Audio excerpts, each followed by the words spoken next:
ফুটপাতে সারা বাংলাদেশে যারা ব্যবসা করে তাদের খেলাটা এখন অন্য লেভেলে চলে যাইতেছে ভাই। দেখেন, ফুটপাতের ব্যবসা করতে হলে সিটি কর্পোরেশনের অনুমতি লাগবে।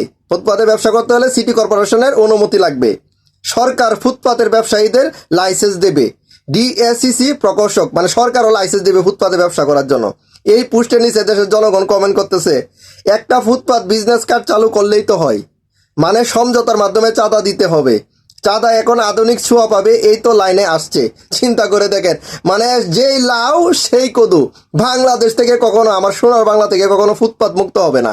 3 লাইনের রাস্তা, এক লাইন দিয়ে কোনো রকম গাড়ি ঠেলাঠেলি করে চলবে আর মানুষ অ্যাক্সিডেন্ট হবে। আর হইছে বাকি 2 লাইনের ভিতরে কি করবে? বাকি 2 লাইনের ভিতরে ফুটপাতের দোকান বসবে।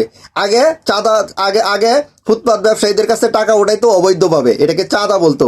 এখন আর চাঁদা বলা হবে না। ফুটপাত ব্যবসায়ীরা সরকার থেকে লাইসেন্স নিয়ে ব্যবসা করবে, এখন সরকার এখান থেকে টাকা উঠাইবে।